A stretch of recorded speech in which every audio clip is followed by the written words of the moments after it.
غربت اور ناانصافی۔ یہ شہر جہاں ایک طرف روشنی، فیشن اور آزادی ہے، وہیں دوسری طرف فلسطینیوں کے زخم اور درد موجود ہیں۔ یہی تضاد اسے دنیا کے سب سے متنازع شہروں میں شامل کرتا ہے۔ یہ ہے وہ روشنی کے پیچھے چھپا سچ، جہاں ترقی، سیاحت اور ٹیکنالوجی چمک رہی ہے۔ دوستو، اسرائیل نے اربوں ڈالر خرچ کر کے آئرن ڈوم نامی دفاعی نظام بنایا، جو دنیا کے مؤثر ترین میزائل سسٹم میں سے ایک مانا جاتا ہے۔ لیکن مختلف رپورٹس کے مطابق یہ ہر حملہ روکنے میں کامیاب نہیں ہے۔ ایران اور اسرائیل کے درمیان کشیدگی کے دوران تل ابیب سمیت کئی شہروں پر حملے ہوئے۔ اسرائیلی حکومت کہتی ہے کہ زیادہ تر حملے ناکام بنا دیے گئے، مگر کئی تباہ حال عمارتیں انہی حملوں کا منہ بولتا ثبوت ہیں۔ یہ وہ شہر ہے جو بظاہر آزاد، روشن اور جدید ہے، لیکن جس کے اندر جدوجہد کا ایک اندھیرا جہاں آباد ہے۔ تل ابیب شہر کے قدیم محلے ایک زمانے میں صرف مسلمانوں کے تھے۔ آج اسرائیلیوں نے ان پر قبضہ کر لیا ہے اور مسلمان ان علاقوں سے بے دخل ہو چکے ہیں۔ دوستو، ایران نے تل ابیب میں ایسا خوف پیدا کر دیا ہے کہ لوگ ڈر کے مارے دیواروں کے پیچھے چھپ رہے ہیں۔ ایرانی میزائلوں نے تل ابیب کی کئی عمارتوں کو شدید نقصان پہنچایا ہے، اور نیتن یاہو کے دفتر پر بھی حملہ ہوا، جسے آئرن ڈوم روکنے میں ناکام رہا۔ اس جنگ سے پہلے تل ابیب میں لوگ معمول کے مطابق زندگی گزار رہے تھے، لیکن نیتن یاہو نے ایران کا امن خراب کیا، جس کے بدلے میں تل ابیب اور پورا مشرق وسطیٰ بدامنی کا شکار ہو چکا ہے۔ دوستو، اس سب کچھ کے لیے اسرائیل ٹرمپ کا استعمال کر رہا ہے۔ نیتن یاہو کے پاس ٹرمپ کو بلیک میل کرنے کا ہتھیار ہے، اور وہ ہے ایپسٹین فائل، اور یہ ایپسٹین بھی یہودی تھا۔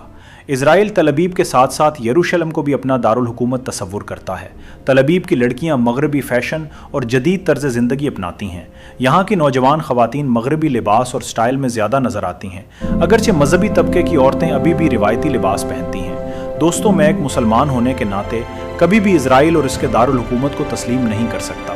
پوری دنیا کے ہسپتالوں میں آپ کو مختلف ممالک سے آئے ہوئے اسپیشلسٹ ڈاکٹرز ملیں گے، لیکن یہودی ڈاکٹرز اور نرسیں نہ ہونے کے برابر ہیں۔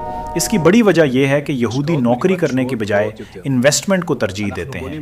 اسرائیلی مذہب کے حساب سے ایک ایسا سال بھی آتا ہے جب تمام اسرائیلیوں کے قرضے معاف کر دیے جاتے ہیں۔ اس سال کو شمیتا کہا جاتا ہے۔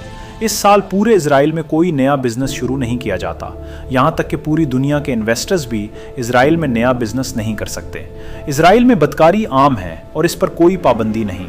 دوستو، یہاں آپ کو ایک اہم بات بتاتا چلوں، آج کے جو صہیونی ہیں یہ وہ یہودی نہیں جنہیں اہل کتاب کہا جائے۔ آپ نے یہ تو سنا ہوگا کہ حاملہ عورتیں جو بھی کام اپنی حمل کے دوران کرتی ہیں، اس کا اثر بچے پر ضرور پڑتا ہے۔ بالکل اسی طرح اسرائیلی حاملہ خواتین فزکس کی کتابیں پڑھتی ہیں اور مسائل حل کرتی رہتی ہیں۔ ان کا ماننا ہے کہ ایسا کرنے سے بچہ ذہین اور چالاک پیدا ہوگا۔ حمل کے دوران یہ لوگ بہترین خوراک بھی استعمال کرتے ہیں۔ یہودی قوم بھی شادی کو بہت اہمیت دیتی ہے۔ ان کا کہنا ہے کہ جیسے ہی لڑکی بالغ ہو جائے اس کی شادی کر دی جائے۔ اگر بالغ ہونے کے بعد لڑکی گناہ کرتی ہے تو اس کی ذمہ داری والدین پر ہوگی۔ یہ لوگ پہلے منگنی کرتے ہیں، پھر باقی رسومات ادا کرتے ہیں۔ اسرائیلی ایک سے زیادہ شادیاں بھی کر سکتے ہیں۔ اسرائیل میں ہفتے کے دن چھٹی ہوتی ہے۔ یہاں ہنوکا نامی تہوار منایا جاتا ہے، جسے روشنیوں کا تہوار بھی کہہ سکتے ہیں۔ یہ تہوار یونانی فوجوں کو شکست دینے کی خوشی میں ہر سال منایا جاتا ہے۔ دوستو، آپ نے آئنسٹائن کا نام تو سنا ہوگا، وہ بھی ایک یہودی تھا۔ اسرائیل پوری دنیا میں نئی ٹیکنالوجی دریافت کرنے اور اسے ترقی دینے میں نمبر 1 ہے۔ دنیا کی بڑی بڑی کمپنیوں کے ریسرچ سینٹر اسرائیل میں موجود ہیں۔ یہودی قوم کبھی ایک ہی بزنس میں انویسٹ نہیں کرتی، بلکہ مختلف بزنسز میں پیسے لگاتی ہے۔ ان کا ماننا ہے کہ اگر ایک بزنس بند بھی ہو جائے تو باقی بزنسز سے آمدنی آتی رہے گی۔ یہودی قوم اپنے کل مال کا 10واں حصہ نکال کر غریب یہودیوں کو چھوٹے یا بڑے پیمانے پر بزنس شروع کرنے کے لیے دیتی ہے۔ دوستو، یروشلم کی اس دیوار کو ویسٹرن وال کہا جاتا ہے۔ دائیں ہاتھ کے کونے کو براق کہتے ہیں، جہاں نبی کریم صلی اللہ علیہ وسلم نے معراج کے موقع پر براق کی سواری باندھی تھی۔ وہاں عورتوں کے لیے الگ راستہ اور عبادت کی جگہ ہے، اور مردوں کے لیے الگ، درمیان میں پردہ کیا جاتا ہے۔ پوری دنیا کو بدکاری پر لگا رکھا ہے، لیکن اپنی عورتوں کو عبادت کے وقت پردے میں رکھتے ہیں۔ یروشلم کی مسجد اقصیٰ مسلمانوں کے لیے مقدس مقام ہے۔ یہ وہ جگہ ہے جہاں سے نبی اکرم صلی اللہ علیہ وسلم نے معراج کا سفر کیا۔ یروشلم میں قدیم بازار، گلیاں اور عمارتیں آج بھی ہزاروں سال پرانی تاریخیں سناتی ہیں۔ تل ابیب کا قدیم شہر جافا ہے، جو تاریخی اعتبار سے بہت اہم ہے۔ اس علاقے کا کلاک ٹاور ایک مشہور نشانی ہے۔ بحر روم کے کنارے واقع یہ خوبصورت علاقہ یونیسکو کی عالمی ورثہ سائٹ میں شامل ہے۔